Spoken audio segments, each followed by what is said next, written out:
Hello, welcome to Midnight Sleep Whispers. Here you can dive into a world of mysterious and chilling horror stories, perfect for falling asleep or just unwinding. Get cozy, dim the lights, and let's begin. A cold January rain drummed against the windows of the campus mountaineering club room as a group of young adventurers huddled around a large topographic map spread on a wooden table. The year was 1959, and these 9 students from Washington State had daring plans to conquer a remote Alaskan mountain route during their winter break. In the center stood John Jack Donovan, a 24-year-old engineering student and the expedition leader, his eyes alight with excitement as he traced a route on the map. Donovan was broad-shouldered and confident, known for his relentless drive and love of the wild. He tapped a pencil on a marked X on the map. "Here's the pass we'll cross," Donovan said, his voice ringing with enthusiasm. "From there, it's an open path to Mount Gordon's Peak." The pass was an unnamed saddle between 2 ridges on the map. Unnamed for now, at least. Jack Donovan hoped their successful traverse might put this spot on the map, perhaps even earning his name. Around the table, his teammates listened in various states of excitement and nerves. Evan Hughes, 23, Donovan's closest friend and second in command, adjusted his glasses and double-checked the supply list in his notebook. Evan was meticulous and cautious, a chemistry major with a slight build and a thoughtful gaze. He had been on many hikes with Donovan and often acted as the voice of reason to balance Donovan's boldness. Despite his natural caution, Evan felt a thrill at the plan. They would be venturing into raw wilderness few had seen, and he trusted Jack's leadership. Leaning forward with a grin was Richard "Rich" O'Brien, 22, a geology student known for his easy humor. He nudged the young woman beside him, Catherine "Kathy" Miller, 21, who was both his girlfriend and an accomplished skier. Kathy rolled her eyes good-naturedly at Rich's silent joke, but stayed focused on Donovan's briefing. She had a fierce determination to prove that she could handle any challenge the men could. Her auburn hair was pulled back in a practical braid, and her brown eyes shone with resolve. Next to Kathy, Margaret "Maggie" Price, 23, crossed her arms and studied the map intently. Maggie was tall and athletic, one of the most experienced climbers in the group, with short, dark hair and a no-nonsense attitude. She had grown up on stories of great mountaineers and was hungry for a challenging first ascent. The Alaskan winter trek excited her. She relished the idea of pitting herself against nature's toughest conditions. Beside Maggie, Frank Simmons, 22, the group's best navigator, traced alternate routes with a compass in hand. He was analytical and calm, a mathematics student who approached wilderness navigation like solving a complex equation. But even he couldn't suppress a smile at the thought of the journey ahead. Hovering near the back was Daniel "Danny" Washington, only 20 and the youngest of the group. His freckled face was flushed with anticipation. Danny idolized Donovan and the older students, having joined the club in his freshman year. This would be his longest and most remote expedition by far. He shifted from foot to foot as if already eager to hit the trail, imagining the glory and stories they'd bring back. Pete Alvarez, 23, stood with arms folded, a quiet pillar of strength among them. A former Army serviceman, recently enrolled in college on the GI Bill, Pete had endured far harsher conditions during the Korean War. He was a man of few words, but when he spoke, everyone listened. His pragmatic outlook and survival skills made him an unofficial advisor to Donovan, and he gave a firm nod of approval as Jack detailed emergency plans. Pete's presence reassured the others. If things went wrong out there in the frozen wilds, Pete was someone you'd want by your side. Finally, perched on the arm of a sofa taking notes was Susan Hartman, 21, an English major with a fascination for folklore. Her short, blonde curls framed a thoughtful face, and her pencil scribbled down Jack's key points rapidly. Susan had volunteered to be the chronicler of the adventure. She planned to keep a detailed journal and perhaps write an article for the campus paper when they returned. She was also the one who had researched the region's history and legends. Every so often, she chimed in with a fun fact.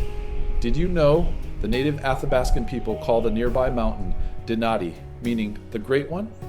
Her voice was soft but eager. The others smiled. Susan's enthusiasm was contagious. Jack Donovan clapped his hands together once the plan had been laid out. "All right, team," he said, looking around at each face in turn. Pride and affection swelled in his chest. They were a motley crew, a mix of personalities and talents, but each one of them was committed to this dream. "We have our route. We have our supplies. Henry Tillman, the local ranger I contacted, will join us when we reach Alaska to guide us through the toughest parts. We've trained for this. I know it's going to be tough, brutally cold, long days of skiing with heavy packs, but if we stick together and keep our wits, we can do this." He paused, letting the weight of the moment sink in. "We'll make history out there." A cheer rose in the room. Rich whooped and gave Kathy a quick side hug. Maggie cracked a rare smile and extended her calloused hand to Donovan. He gripped it firmly, an unspoken promise passing between two seasoned adventurers. Pete offered a thumbs up, while Danny practically bounced on his toes. Evan placed a hand on Jack's shoulder, the two friends sharing a look of determination forged over years of companionship. Susan scribbled the date, January 5th, 1959, in her journal, drawing a bold circle around it. It was the day they finalized plans for what would become the journey of a lifetime. In the excitement, none of them paid heed to the storm clouds gathering outside the window or the faint chill that crept under the door. Their minds were already high in the mountains of Alaska, where glory awaited them beyond the frozen horizon. 2 weeks later, duffel bags and rucksacks were piled high at the Seattle train station, where the team gathered to begin their long journey north. The morning air was crisp and filled with mixed emotions as a handful of friends and family came to see them off. Laughter mixed with tearful goodbyes on the platform. Jack Donovan's mother fussed with the collar of his new parka, a Christmas gift she'd insisted he take. "You make sure to wear this when it's freezing, Johnny," she urged, trying to keep her tone light. Jack smiled patiently. "I will, Mom. I promise." He gave her a warm hug. His father, a rugged man who had instilled in Jack a love of camping, clapped him on the back. "You've got a good head on your shoulders, Jack. Trust your gut out there," Mr. Donovan said gruffly, hiding his worry behind a proud smile. Jack nodded. "We'll be okay, Dad. We prepared for everything." For a moment, Jack's confidence faltered as he glimpsed the tears his mother was holding back. He felt the weight of responsibility. The hopes of all their families rested on him bringing everyone home safely. He swallowed hard and forced a grin, hoisting his pack as the conductor called for boarding. A few paces away, Rich O'Brien was in his own world of merriment. A crowd of his dorm buddies had come to send him off, jokingly ribbing him about spending weeks in the wilderness with his sweetheart. "Don't forget an engagement ring up there on that mountain, Richie," one friend shouted, making Kathy blush. Rich shot back with a laugh. "Nah, I'll carve one from ice for her," earning hoots and applause. Amid the joking, Kathy's parents stood by with arms around their daughter. Mrs. Miller clutched Kathy's hand tightly. "You come back to us," she whispered, voice trembling. Kathy embraced her mother and father in turn. "I will, Mom. We'll be back before you know it, with lots of stories." She forced a confident smile she didn't entirely feel. As she stepped back, Kathy slipped off a silver locket from around her neck and pressed it into her mother's palm for safekeeping. It was a silent promise that she would return to reclaim it. Not far off, Susan Hartman scribbled a last entry in her journal while waiting to board. Her best friend, Annette, hovered at her side, eyes red from crying. "Do you really have to go?" Annette asked quietly. Susan paused her writing and looked up with a reassuring smile. "It's a once-in-a-lifetime adventure," she replied, her voice tinged with the excitement she felt. "I'll see the northern lights, Annette. I'll write about things people only dream of. Don't worry, I'll be safe with the group." Annette bit her lip, then handed Susan a fountain pen wrapped in a handkerchief. "For when your pencil freezes," she said, managing a shaky laugh. Susan threw her arms around her, hugging her tightly before tucking the pen into her coat pocket. Evan stood a little apart from the others, watching the flurry of farewells. His own family was thousands of miles away in New York, but the Donovans had essentially adopted him for the holidays, and Jack's mother made sure to give Evan a warm embrace too. A few yards away, Danny's parents hovered near their son. Danny's mother dabbed at her eyes while his father struggled to maintain a stern, supportive front. Pete Alvarez, stoic as ever, shook hands with Danny's father and said quietly, "I'll keep an eye on him out there." The older couple nodded gratefully. Pete's calm confidence made it easy for them to believe their boy was in good hands. At last, the conductors began ushering passengers aboard. The travelers exchanged final hugs and waves. They climbed onto the train that would take them north to Vancouver, the first leg of a journey that would eventually lead them to the Alaskan interior. As the locomotive gave a sharp whistle and lurched into motion, the team pressed their faces to the windows, waving at the figures on the platform. Parents and friends became distant shapes, then vanished from view. In that moment, each member of the group felt a surge of excitement, tempered by a pang of loneliness. They were really doing it, leaving the comforts of civilization behind for a grand unknown. On the train, Jack and Evan sat together. Evan flipped through his notebook, triple-checking inventories for perhaps the 20th time. Jack chuckled. "We haven't forgotten the fuel tablets or the extra batteries, Ev. Relax." Evan sighed and shut the notebook. "I know, I like to be sure." He lowered his voice, not wanting the others to overhear the quiver of anxiety in it. "Jack, this route, it's untested in winter. Are we absolutely sure we're prepared for this?" Jack met his friend's eyes steadily. "It is risky," he acknowledged. "That's why it's worth doing. We'll be the first, Evan. Think of it. Conquering an untouched pass and a peak no one summited in January. Our names in the record books." He grinned, and his enthusiasm was infectious. "Besides, that's why Henry's coming along. He knows the terrain. With his help, we'll handle whatever Alaska throws at us."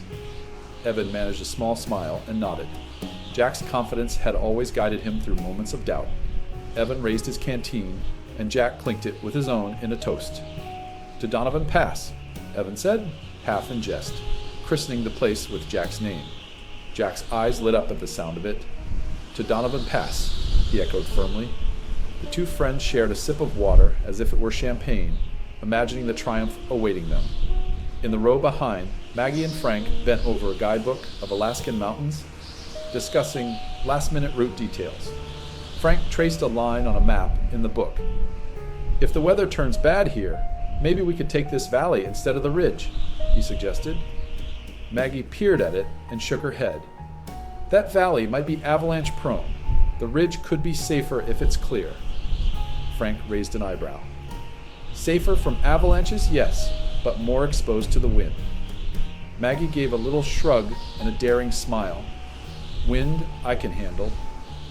Neither was afraid of adapting plans on the fly. It was a point of pride that they could think on their feet in the backcountry. Across the aisle, Rich was entertaining Kathy, Danny, and Susan with one of his trademark tall tales. "And then," the bear roared, "and I ran so fast I left my boots behind," he exclaimed, eyes wide with mock horror. Kathy laughed, rolling her eyes. "Rich, you've never seen a bear up close in your life." "Not yet," he wagged a finger dramatically. "But in Alaska, who knows? Maybe I'll wrestle one to impress you." Danny snickered, and even Susan cracked a smile as she jotted down a note about bears in the margin of her journal. Pete, sitting quietly nearby, listened with a faint smirk. After a moment, Pete reached into his jacket and pulled out a worn photograph. A small, black and white snapshot of his army platoon in Korea. He gazed at the young faces in the photo, remembering comrades who had faced peril with him before. He then folded the picture and tucked it safely away. If he had survived past dangers, he resolved, he would make sure these young friends survived this adventure too. The journey north took the better part of a week. The group traveled by train and ferry, watching the world grow wilder and whiter as they went. They steamed up the Inside Passage on a coastal ship, marveling at the lush forests of British Columbia and the snowy peaks that rose from the shoreline. At night, on deck, they huddled together to search the sky for the aurora borealis. One clear evening, the northern lights revealed themselves, ribbons of green fire rippling across the stars. Susan gasped and gripped Maggie's arm as ethereal light danced above them. Even the more seasoned outdoorsmen like Jack and Pete stood in awe, their faces illuminated by cosmic hues. In her journal, Susan scribbled by flashlight, "The northern lights have made dancers of the heavens. I feel small, yet part of something vast and magical." The world around them was already transforming into the frontier of their dreams. By the time they arrived in Alaska, winter had tightened its grip on the land. The team disembarked from a train in Anchorage into air that stung their lungs and turned their breath to clouds. The ground was blanketed in thick snow, and the city bustled with activity now that Alaska had officially become the 49th state of the USA just weeks before. The group spent a day in Anchorage buying last-minute provisions, extra stove fuel, a better altimeter for Frank, dried food, and caribou jerky recommended by locals, and double-checking every piece of gear. They drew curious looks as they moved about town in their matching parkas and heavy boots. A local newspaper reporter heard about their ambitious expedition and interviewed Jack on a street corner. The next morning, a short article appeared in the paper. "Brave young team aims to conquer Winter Peak." Jack was quoted as saying, "We're well prepared and confident. We have Alaska's own expert, Henry Tillman, joining us. We expect a successful journey." It was a statement of optimism that would come back to haunt those lines in the weeks to follow. True to Jack's word, Henry Tillman met them the following morning. At 37, Henry was by far the oldest of the group, a wiry man with weathered features and gray eyes that crinkled kindly at the corners. A former park ranger and veteran wilderness guide, Henry had spent years exploring Alaska's wild interior and knew its fickle moods. He greeted the team with firm handshakes all around and a gentle laugh. "I hope you young folks are ready to freeze your tails off," he joked, hefting his heavy rucksack as if it weighed nothing. Maggie was immediately impressed by how easily Henry carried himself.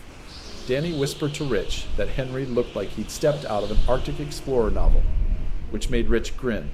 Pete and Henry quickly fell into conversation about trails and gear, discovering that they had both served in the Army, though a generation apart.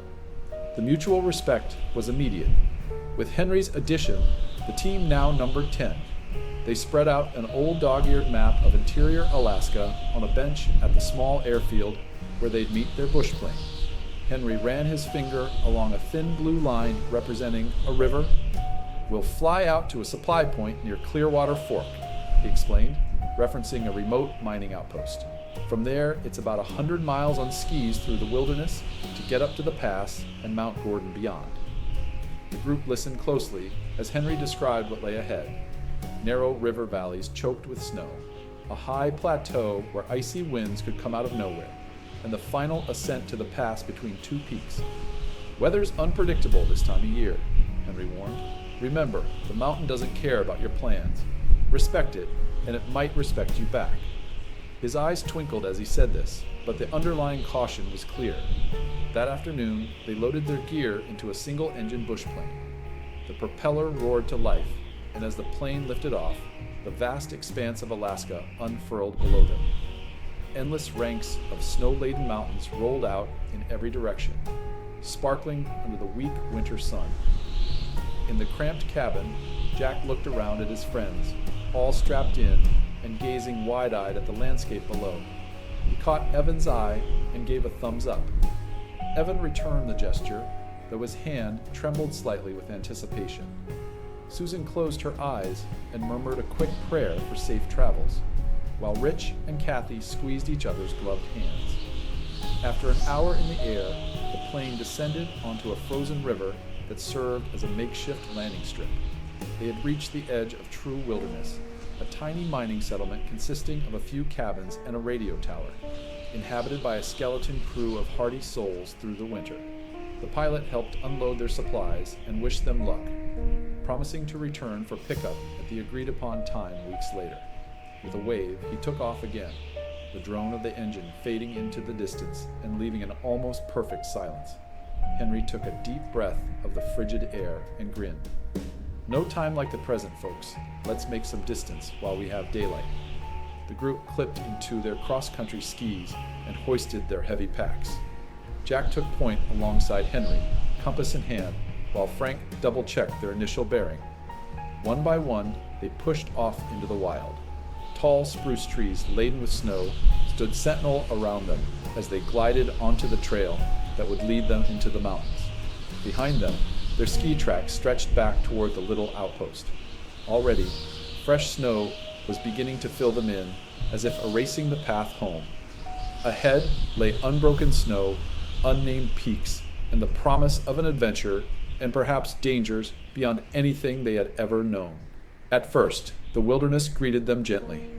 On day one of their trek, the group skied through a frosted valley under a pale winter sun, spirits high as they left the last signs of civilization behind. Towering white peaks gleamed on the horizon, guiding their course. The skiing was smooth over hard-packed snow on the river they followed. Henry led the way, occasionally raising a hand to point out natural landmarks. "See that ridge shaped like a bear's paw?" he called back. "We keep it on our left, and we'll hit the valley that takes us due north." Frank's navigation notes matched Henry's memory perfectly, boosting everyone's confidence. By late afternoon, they made camp at the edge of a spruce grove by the riverbank. The temperature plummeted as soon as the sun dipped behind the mountains. Working quickly, they stomped out a platform in the snow and pitched their large canvas tent, a single tent for all of them, specially designed for winter expeditions. Jack oversaw the process, cutting blocks of snow to build a low wall as a windbreak, digging a shallow pit inside the tent as a cold air sump, and anchoring the guy lines firmly to buried dead man anchors in the snow. The 10 of them moved like a well-oiled machine, the result of practice and Jack's clear leadership. That night, gathered around a small camping stove in the center of the tent, they shared a hot meal of rehydrated stew and cocoa. Cheeks glowed red from the day's exertion and from the bite of the cold outside, but inside the tent was filled with warm laughter. Rich recounted a comedic mishap from a past hike, and that's how I learned never to pitch a tent on an anthill. And even the reserved. Pete chuckled. In a corner of the lamplight, Susan scribbled in her leather-bound journal, capturing the day's events, when she paused to flex her cold, stiff fingers. She noticed Henry gazing thoughtfully at the tent walls that quivered in a light wind. Henry cleared his throat. "Ever spend a night this remote before?" he asked softly, addressing no one in particular. The group exchanged glances. For most of them, the answer was no. Danny piped up excitedly. "This is the farthest from any town I've ever been. It's just us and nature now." His eagerness brought smiles, but Henry's expression remained serious. "Out here," Henry said in a low voice. "You have to listen to the land. It'll tell you if there's trouble coming." Outside, a breeze picked up, a gentle whoosh through the spruce boughs. Kathy inched closer to Rich, and even Maggie looked a touch uneasy for a moment. To lighten the mood, Susan asked, "You must have some tales, Henry. Ever see anything spookier than a storm out in these woods?" Henry rubbed his chin. "Well, there are old stories folks tell. Some of them might even be true," he replied, his tone teasingly ominous. The lantern light cast flickering shadows as everyone leaned in. Back in the 1920s, a prospector went missing not too far from here. He came up into these mountains one winter and never came back. When the thaw came, they found his camp abandoned. No sign of him at all, as if he walked off into the snow and vanished. The local tales claimed it was the Kiha, an evil mountain spirit in Athabascan folklore, that lured him away. A shiver ran down Susan's spine. "What do you think happened?" she asked. Henry shrugged.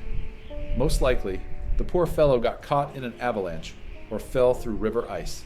Back then, without radios or modern gear, a single misstep could mean death out here. But," he gave a half smile, scanning the circle of young faces illuminated in the lantern glow, "on a night like this, when the wind is whispering through those trees, even a sensible man might wonder if something else is out there." As if on cue, a gust of wind made the tent's fabric ripple and flap. Danny's eyes widened. "Just the wind," Pete assured him in a steady tone. The group fell quiet, listening to the soft moan of the breeze and picturing dark woods outside. For a moment, they all felt how small and vulnerable they were in this vast wilderness.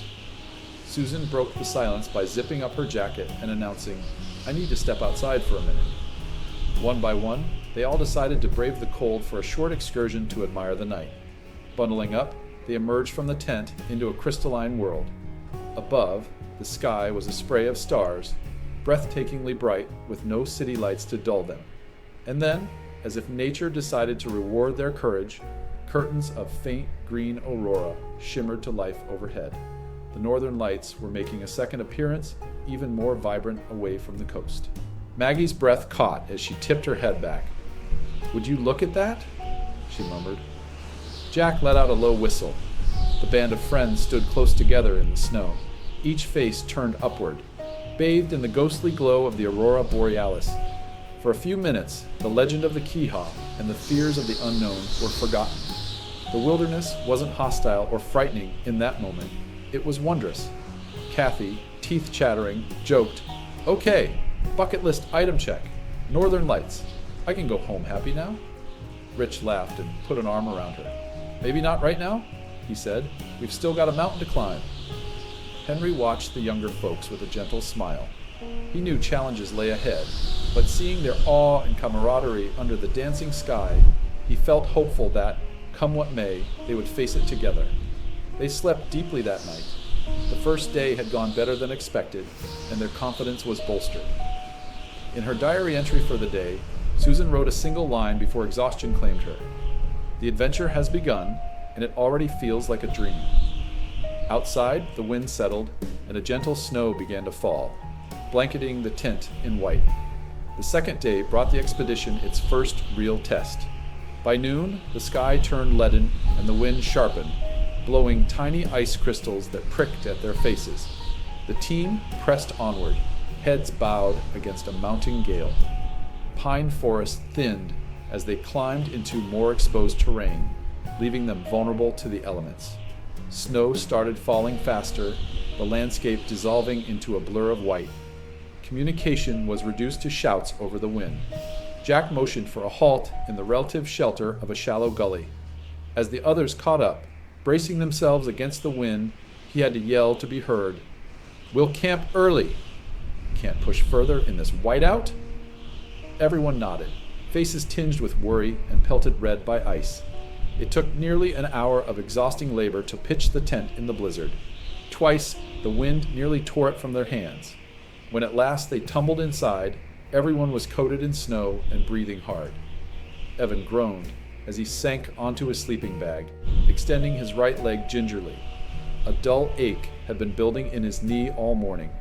He'd injured it years ago in a soccer mishap, and the strain of skiing through deep snow with a heavy pack had aggravated it badly. Now, his knee was swollen and throbbing. Susan poured some warm water from the stove into a tin cup and handed it to him, worry in her eyes. "Evan, your knee," she said softly. Evan forced a grin through the pain. "Just needs a wrap. Mountain medicine, you know." Pete quickly dug out an elastic bandage from the first aid kit and knelt by Evan. With practiced efficiency, a skill he'd picked up tending his fellow soldiers, Pete wrapped the bandage tight around the joint. "Keep it elevated," he advised. "I'll carry extra weight tomorrow to give you a break." Evan murmured a thanks, frustration evident on his face. He hated the idea of slowing the group down. Outside, the storm raged without mercy. The tent quivered and snapped under powerful gusts. Snow found its way in through every little gap, dusting their sleeping bags. They passed around a pot of lukewarm soup, but nobody had much appetite. In the eerie half-light of the afternoon blizzard, faces looked drawn and tired. To lift spirits, Jack managed a grin. "Well, we wanted an adventure," he quipped. "Here it is." Maggie chuckled dryly. "Be careful what you wish for." The tension eased slightly as a few laughs rippled through the tent. Huddled in their sleeping bags, they endured a night of roaring wind. The howls were so loud, it felt as if some mythical creature was circling their camp, screaming to get in. At times, gusts pressed the tent walls inward, and fine spindrift snow sifted down on them. Around 3 a.m., a particularly violent blast caused one side of the tent to cave inwards. "Hold that pole!" Henry shouted, and Maggie and Pete lunged to reinforce a bending support pole until the wind relented. Heartbeats pounded in the darkness as they held their fragile shelter together with gloved hands. Eventually, toward dawn, the storm began to abate. By the time a gray light filtered through the nylon fabric, the wind had calmed to a steady breeze. On day 3, the world outside was transformed. The storm had dumped over a foot of fresh snow. When they unzipped the tent door, an eddy of powder swirled in. They emerged cautiously into a silent white wilderness. Drifts towered around the tent, and some of their gear that had been left outside, a pair of skis, a snow shovel, was completely buried. The sky was pale blue, the air calm, as if the previous night's tempest had never happened. Surveying the area, Henry and Jack soon realized the blizzard had blown them off course. They consulted the map and compass atop a rise near camp, noting distant peaks and the angle of the morning sun. "We're a few miles west of where we should be," Henry said, pointing toward a massive, white-capped mountain off to their left. "That's Mount Gordon. We drifted west into this valley during the storm." Jack frowned, calculating the lost time and distance. Getting back on track would cost them a day, maybe more, and Evan's knee was worse. Jack cast a look back at camp, where Evan was testing his weight gingerly while breaking down his sleeping area. They had an unspoken understanding. Any further delay could jeopardize the entire expedition. After breakfast, they made a decision. They would adjust their route slightly and aim for an old trapper's cabin that Henry knew of, about a day's travel northeast. It was off their original path, but reaching it would give Evan a chance to rest his injury and everyone a chance to dry out gear and regroup. From there, they could plot a new course to the pass. It was a hard call for Jack. Detouring meant admitting they might not reach the summit as planned, but safety took priority. The going was slow. The new snow was soft and deep, making each step a slog. They took turns breaking trail to conserve energy. Even so, Evan struggled. The pain in his knee had intensified. Every slide forward of his ski felt like grinding glass in the joint. By midday, under a leaden sky portending more snow, Evan flagged behind the group. Kathy noticed him limping and called for a halt. The team gathered in the hush of a snowfield flanked by black spruces. Evan's face was ashen with pain and exertion. "It's no use," he panted, frustration in his voice. "I'm holding you back." A difficult conversation ensued. They all knew the reality. Evan could not continue deep into the mountains like this. To push on with him hobbling could endanger everyone, yet leaving a friend behind in the wilderness was unthinkable. "There's the cabin about 8 miles from here," Henry said gently. "If we get Evan there, he can rest and wait for help." Pete immediately volunteered to accompany Evan to the cabin. "I'll make sure he gets there safe, then catch up with you all," Pete said. Jack hesitated, hating the idea of splitting the group, but he also trusted Pete's skill and strength. In the end, they agreed on a plan. Henry marked the cabin's location on Jack's map. Pete and Evan would turn northeast toward the cabin immediately. The remaining 8, now led by Jack with Henry's guidance, would continue north, make camp, and wait for Pete to rejoin them either late that night or the next day. If Evan's condition improved quickly, maybe he and Pete could even rendezvous with them later. It was an emotional parting. They built a small fire and heated broth to fortify Evan for the journey. One by one, each member of the team said a few private words to him. Maggie gave him an encouraging punch on the shoulder and told him not to worry. Kathy hugged him, slipping her lucky rabbit's foot keychain into his hand for good luck. Danny, eyes puffy from tears he tried to hide, blurted, I'll see you back home, okay?" Evan mustered a smile and ruffled Danny's hair. "You bet, kid," he said, though his heart was heavy with guilt and disappointment. Before they separated, Jack pressed a folded note into Evan's hand, a message for the authorities, detailing their route and situation, in case Evan reached help before they were found. Jack's and Evan's eyes met. Jack forced a grin. "Get better, buddy. We'll all celebrate together when this is done." Evan nodded, unable to speak for fear he'd choke up. And so the group split. Evan, leaning on a stout stick as a crutch, and, supported by Pete's arm, watched as the others grew small in the distance, their figures swallowed by the vast white landscape. Pete gave a reassuring pat on Evan's back. "Come on, that cabin's waiting with a warm stove," he said. Evan took a deep breath, nodded, and together they turned away, trudging toward the promise of shelter.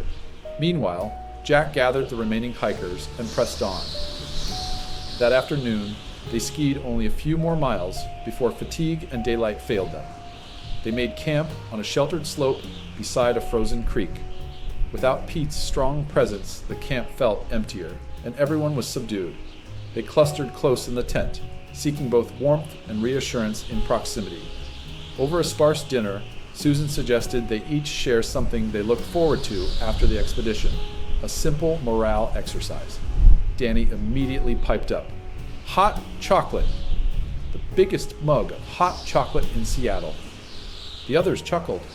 Kathy sighed dreamily about taking a long, hot bath. Rich said, "A real bed, and maybe a steak dinner." When it was Jack's turn, he said earnestly, "I'm looking forward to telling Evan and Pete that we made it through okay, that it was all worth it." That answer brought soft smiles and nods. In truth, each of them was thinking mostly of their missing friends, sending up silent hopes that Pete and Evan would be all right on their own. Susan wrote in her journal by candlelight that night. Day 3, changed course for safety. Ev and Pete separated. Camp feels empty. We must stay strong. She closed the journal on those sparse lines. Unbeknownst to them all, those would be among the last words written about the expedition from the inside. They woke on day 4 to overcast skies but mercifully calm weather. Breaking camp, they set off again toward the pass that loomed somewhere beyond the ridges ahead.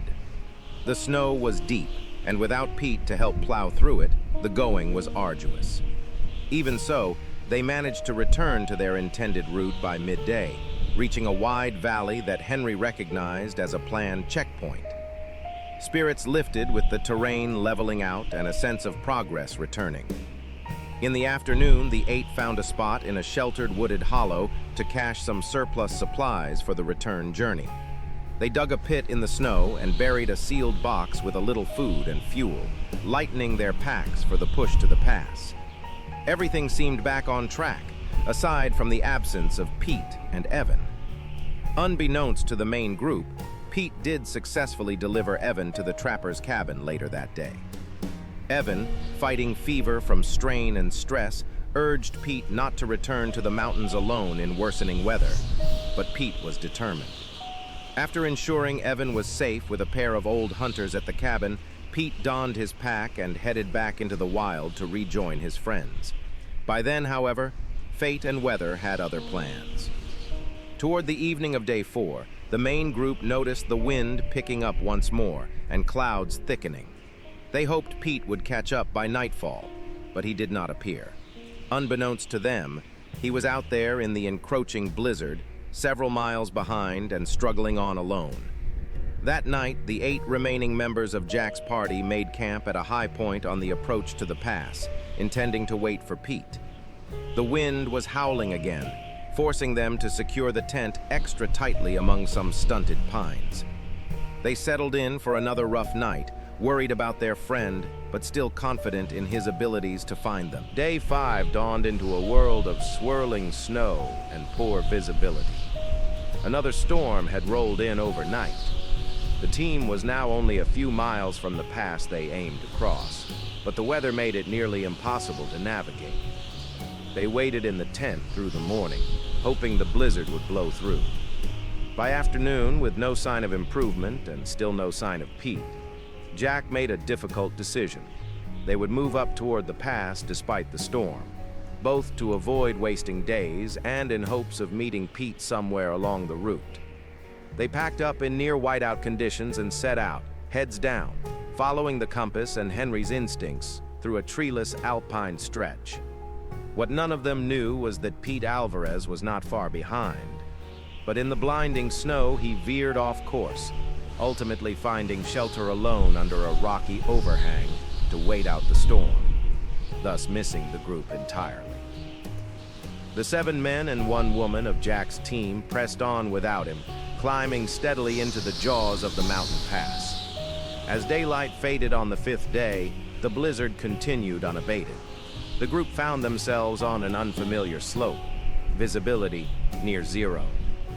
Unwittingly, they had strayed west of the intended pass and were now partway up the side of a mountain known locally as Gray Wolf Peak. In the howling wind and whipping snow, they could hardly tell up from down. Exhausted and increasingly anxious, they knew they had to make camp before darkness made travel suicidal. Jack finally called a stop on a relatively open mountainside. Though they were above the tree line with no natural shelter, they couldn't risk stumbling further in the dark. "We camp here!" he shouted over the wind. Henry had misgivings. Camping on an exposed slope was dangerous, but trying to descend to the forest in a blizzard and fading light might be worse. Reluctantly, he nodded. They chose the best spot they could find, a slight hollow behind a shoulder of the slope that broke the wind a little. Together, they threw their efforts into setting up the tent under extreme conditions. Maggie and Frank dug furiously at the snow to create a level spot and piled the snow into a wall on the windward side. Kathy and Susan gathered everyone's skis and poles, using them as anchors and supports for the tent fabric. Jack and Henry worked the guy lines, their faces numb and voices nearly snatched away by the gale. The tent fought them like a living thing, flapping and twisting, but at last they got it erected and secured. One by one, they crawled inside the tent's relative safety. Night fell, bringing an impenetrable darkness.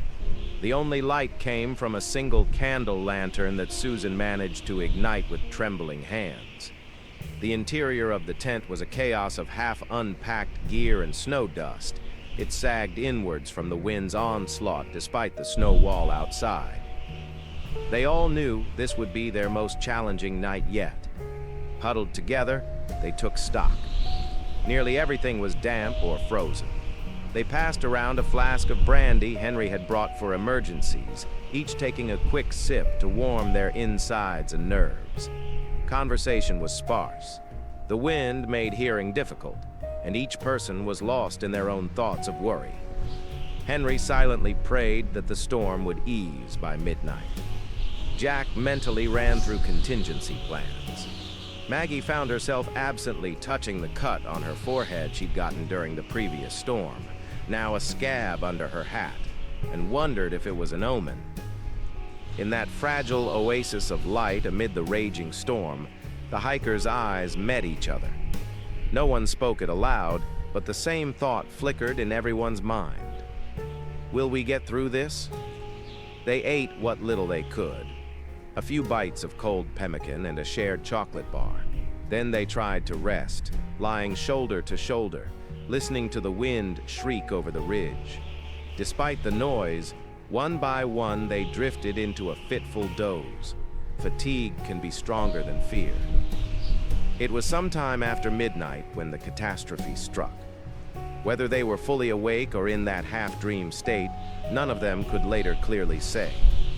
The wind had a new sound, a deep, low rumble beneath its howl, like the growl of a great beast or the roar of a distant engine.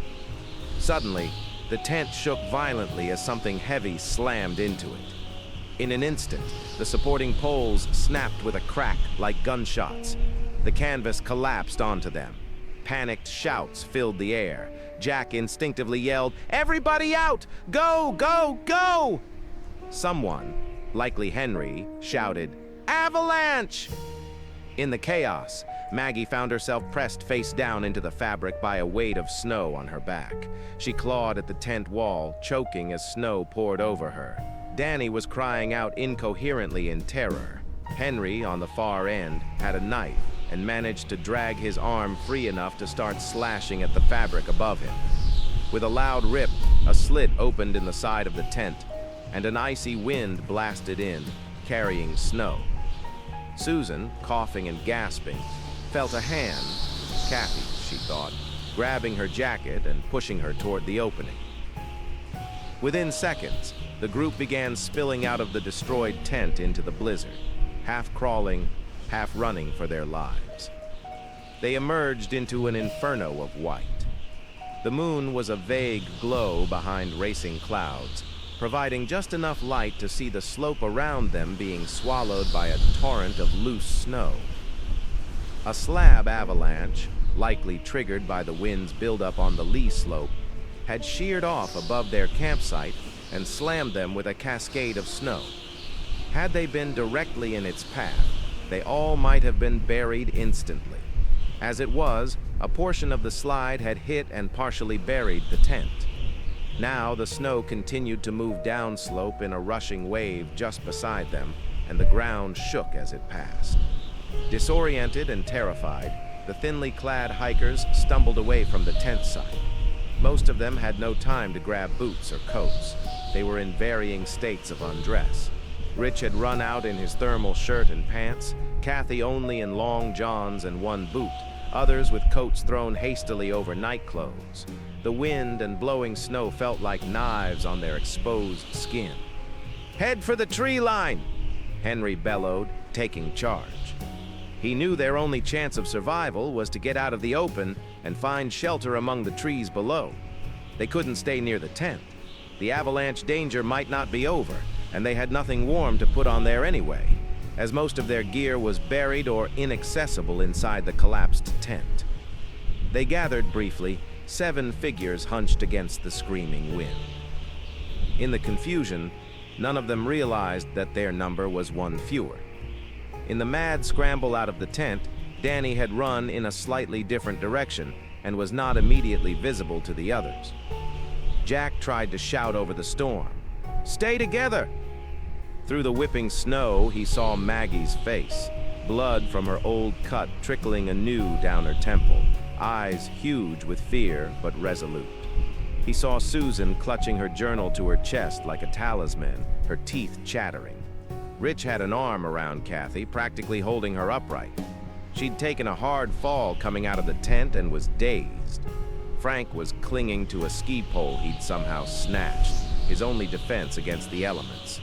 Henry had the presence of mind to grab the canvas sheet of the tent on his way out. He wrapped it around his shoulders like a crude cape, still holding the knife in one hand. Through blasts of sideways snow, they could make out a dark line of forest, perhaps a quarter-mile downhill. That was their target. A stand of pines that promised some break from the wind and possibly material for a fire. "Go! Go!" Jack urged. The group half slid, half ran down the slope. Maggie stayed near Susan, pulling her along when she stumbled. Frank and Henry flanked Rich and Kathy, who was barefoot and slowing down, her body shaking uncontrollably. Jack remained slightly uphill, looking back now and then and shouting Danny's name into the void, but got no response.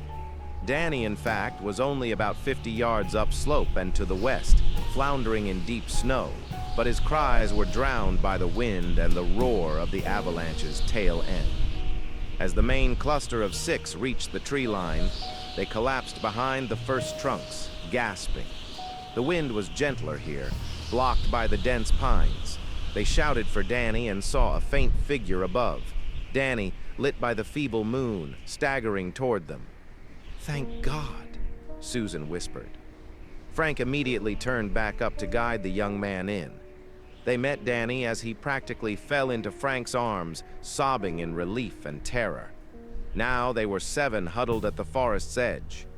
Henry's mind raced. He had to get a fire going, or they would all freeze to death within the hour.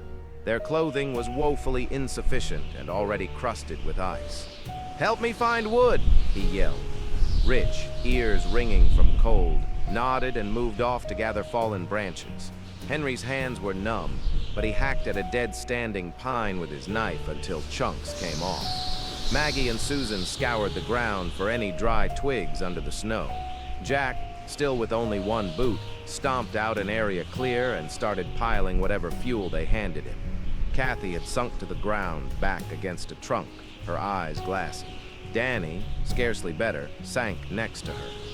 Frank took off his own parka. He had managed to pull it on during the tent collapse and wrapped it around both of them. He wore only a wool shirt now, shuddering violently, but he focused on striking a match from the small emergency pack he miraculously had in a pocket. The first match fizzled. The wind was too strong, even under the trees. Jack and Henry knelt on either side of Frank, using their bodies and the tent canvas to shield the spot. Frank struck another match.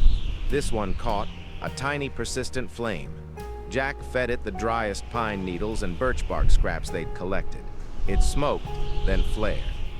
Yes, Henry breathed. Soon they had a fickle little fire going. The group crowded around it, nearly delirious with relief at the faint warmth on their faces. For a moment, it looked like they might cheat death after all. But the fire was weak, and their situation remained dire. The temperature was well below zero, the storm still raging just beyond the tree line. They fed the fire continuously. Twigs, branches, shreds of the tent canvas. Every item burned was a sacrifice of something that could have been used otherwise, but survival narrowed their world to the immediate present. Time lost meaning as they crouched around the flames. 1 minute bled into the next. Some of them drifted in and out of consciousness. Rich shook Kathy whenever her eyes closed for too long, pleading with her to stay awake. Henry went around to each person at intervals, forcing them to speak, to move their fingers and toes. When Susan's trembling hands became too stiff to hold her precious journal, she finally set it aside, open to the last page she'd written on. The blank paper fluttered in the firelight. Jack Donovan, who had led them so far, now felt himself losing the battle to stay alert. He had given his one boot to Danny, whose feet were severely frostbitten, and Jack's sock-clad foot was completely numb. As he sat by the fire, memories of home played in his mind. His mother's face at the train station, warm summer hikes with his little sister, the cheers of his friends when he'd proposed this expedition. He lifted his head and looked around at his companions. In the weak glow, he saw Maggie's arm around Susan, rocking gently as if to lull her into calm. Rich rubbing Kathy's white feet, tears frozen on his cheeks. Henry, gaunt and hollow-eyed, staring into the flames with a fierce, helpless concentration. Frank, lying on his side, murmuring something about the stars. Danny slumped against the tree, Frank's parka around him like a cocoon, eyes closed and mouth slightly open. This is my fault, Jack thought dimly, an abyss of guilt opening in him. But before the thought could root, a quiet sense of acceptance washed over him like a gentle snow. They had fought with everything they had. Nature was simply stronger this time. No one noticed when the fire began to dwindle. The wood supply was nearly exhausted. Only a few glowing embers remained, casting long shadows in the dawn light that was beginning to filter through the storm clouds. At some point, the blizzard had stopped. The world fell eerily silent and still. When the sun finally rose on February 2nd, 1959, it found the campsite by the forest disturbingly peaceful. The tent up on the slope was now just a mound of snow and shredded fabric. Down among the trees, 7 still figures lay in the embrace of winter. The survivors of the avalanche had not managed to survive the cold of the night. They were discovered in positions that spoke to their last moments of humanity. Rich and Kathy side by side, his arm around her as if to shield her from the cold. Jack and Henry not far apart, as though they might have been making a last round of the camp together. Jack's hand was outstretched toward where Susan and Maggie huddled, the 2 women wrapped in each other's arms. Frank and Danny near the dead fire, Frank's body curled around the younger man in a final act of protection. High above, on the slope near the ruined tent, Pete Alvarez stood on trembling legs that morning, having finally caught up to where he thought his friends would be. Horrifyingly, he found only devastation. In shock and grief, Pete stumbled down toward the forest and came upon the tragic scene. He was the last man alive of the Donovan Pass expedition, and he knew in his heart that even his iron will could do nothing for those who had perished except ensure that their story was told. Pete Alvarez himself nearly died attempting to carry Danny's body to safety. He was found days later by early search parties, delirious and frostbitten, next to the lifeless form of Danny Washington. Pete would recover, but the experience scarred him deeply. The mountains stood silent around them, indifferent guardians of the secrets of that night. In the days to come, others would arrive to search and question. But the truth of the Donovan Pass tragedy lived only in the final fading thoughts of those who experienced it. And they could tell no tales. Search and recovery. Back in Fairbanks, the Donovan Pass expedition's expected return date came and went with no word from the team. As anxiety mounted, Evan Hughes, the one member who had turned back early, raised the alarm. By mid-February 1959, a massive search and rescue operation was underway. The U.S. Air Force, Alaska National Guard, and local volunteers combed the mountains by air and land, despite harsh winter storms. Newspapers across the country carried headlines like 9 hikers missing in Alaska, and families clung to hope for a miracle. On February 26th, searchers aboard a helicopter spotted an orange blur on a remote mountainside. It was the team's tent, collapsed, half buried in snow, and oddly slashed open from the inside. There was no sign of the hikers themselves at the tent, but soon signs of tragedy emerged in the surrounding area. 2 bodies were discovered at the forest edge, near the charred remains of a small fire. Richard O'Brien and Daniel Washington, clad only in their underwear and socks, as if they had fled the tent in a panic. Not far from them, searchers found Catherine Miller, collapsed on the open slope between the tent and the trees, as though attempting to crawl back to camp. Further upslope toward the tent, they came upon 3 more lifeless figures: Jack Donovan, Frank Simmons, and Maggie Price, all spaced apart in the snow, facing the direction of the tent. It appeared these 3 had tried to return to the campsite, but succumbed to hypothermia before making it. It took over 2 more months, well into May, when the spring thaw began, for the final 3 victims to be found. In a snow-filled ravine deeper in the woods lay the bodies of Peter Alvarez, Susan Hartman, and Henry Tillman. This last group bore the most perplexing injuries: severe internal trauma, such as broken ribs and skull fractures, with minimal external wounds, likely caused by a fall or the force of cascading snow. Investigators from the Alaska State Troopers and experienced mountaineers examined the evidence and concluded that a combination of natural forces was the culprit. The official report theorized that a small avalanche struck the tent on the night of February 2nd, 1959, causing the group to cut their way out in alarm. In the chaos of darkness and blizzard, the hikers fled toward the tree line without adequate clothing. Some died of hypothermia, freezing, before they could regroup, while others suffered injuries consistent with falling into the ravine or being hit by further snowslides. The case was classified as a tragic accident, death by misadventure at the mercy of Alaska's unforgiving elements. Mystery and legacy. Despite the official findings, the Donovan Pass incident soon became shrouded in mystery and speculation. Many people found it hard to accept that 9 fit young hikers would all perish simply due to an avalanche and cold. Over the years, a number of alternative theories emerged. Some suggested the group might have encountered secret military activity, perhaps a missile test or a low-flying aircraft, that forced them to flee their tent in terror. Others pointed to reports from that winter of strange lights in the sky and posited a UFO or other unexplained phenomenon.